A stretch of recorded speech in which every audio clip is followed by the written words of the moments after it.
વર્ષ 2017 સુરેન્દ્રનગર જિલ્લામાં આવેલ ભયંકર પૂરના પગલે 15,000 જેટલા ખેડૂતોને ખૂબ જ મોટું નુકસાન થયું હતું.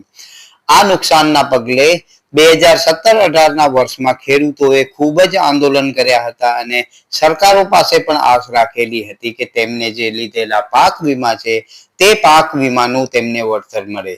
પરંતુ સરકારોએ પણ ખેડૂતો સામે ન જોયું અને જે પાક વીમાની કંપનીઓ હતી તેમને પણ હાથ ઊંચા કરી લીધા હતા. ત્યારબાદ ખેડૂતોની અંતિમ લડાઈ હતી ગુજરાત હાઈકોર્ટમાં જવાની અને ખેડૂતો ગુજરાત હાઈકોર્ટમાં પહોંચ્યા હતા.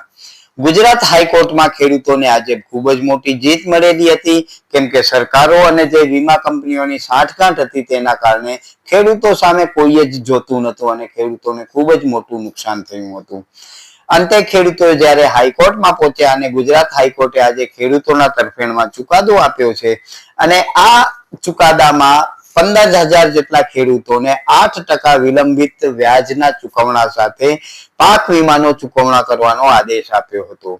બંને પક્ષોની દલીલો અને દસ્તાવેજી પુરાવાના આધારે માન્ય હાઈકોર્ટે ખેડૂતોના તરફે નિર્ણય આપ્યો હતો અને આ નિર્ણયથી 15,000 જેટલા ખેડૂતોને 8% વ્યાજ સાથે તમામ રકમ મળવાની થશે, તે મળવાપાત્ર છે તે રકમ આપવાનો આદેશ થયો હતો.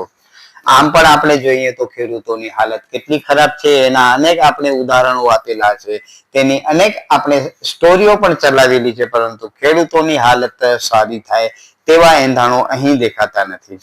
આ ખેડૂતોની જે સમસ્યાઓ છે તેના અનેક અલગ અલગ ઉદાહરણો છે. ખેડૂતોને સમયસર પૈસા ન મળવા, પાક વીમા ન મળવા, એમના બિયારણના પ્રશ્નો છે, ભાવ વધારાના પ્રશ્નો છે, એવા અમે અનેક પ્રશ્નો છે. પરંતુ આ પ્રશ્ન બાબતે આજે જે સફળતા મળી છે તે અંગે સાંભળીએ કિસાન કોંગ્રેસના પાલભાઈ આંબલિયાને. નામદાર ગુજરાત હાઈકોર્ટનો ખૂબ ખૂબ આભાર માનું છું કે જે 15,000 ખેડૂતો પાક વીમા માટે આ સરકાર સામે ગુજરાત હાઈકોર્ટમાં લડતા હતા અને આજે નામદાર ગુજરાત હાઈકોર્ટે 15,000 ખેડૂતોને વર્ષ 2017-18નો પાક વીમો આપવાનો હુકમ કર્યો છે. એટલું જ નહીં પણ સાથે સાથે 8% વ્યાજ સાથે પાક વીમો ચૂકવવાનો હુકમ કર્યો છે. સુરેન્દ્રનગરમાં 2017-18માં જે પૂર આવ્યું હતું અને પૂર આવ્યા બાદ આ પાક વીમા માટે થઈ અને અમે ત્યાં લગભગ 7 કે 8 દિવસ ઉપવાસ આંદોલન કર્યું હતું.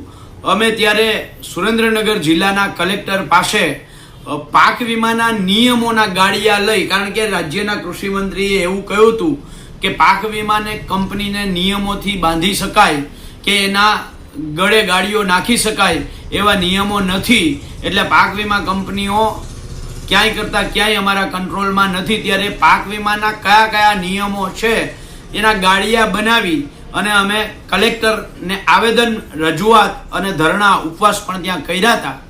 ત્યારે આ જ સરકાર એમ કહેતી હતી કે કોંગ્રેસવાળા છે એ ખેડૂતોને ગેરમાર્ગે દોરે છે, ખેડૂતોને પાક નુકસાનીનું વળતર તો સરકારે આપ્યું છે, તો હવે પાક વીમો કેવી રીતે મળે.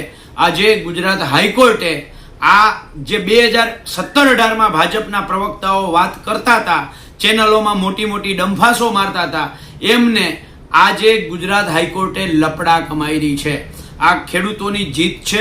ગુજરાત હાઈકોર્ટને અમે આભાર માનીએ છીએ અને હારે હારે આમાં લડાઈ કરનાર તમામ ખેડૂતો અને ખેડૂતોને માર્ગદર્શન આપનાર અને ગુજરાત હાઈકોર્ટ સુધી લઈ જનાર ભરતસિંહ ઝાલા હોય કે રતનસિંહ ડોડિયા હોય કે આખી અમારી જે ટીમ છે, આ ટીમને પણ ખૂબ ખૂબ અભિનંદન આપું છું, આભાર માનું છું અને આ 15,000 ખેડૂતોને પણ ખૂબ ખૂબ અભિનંદન આપું છું.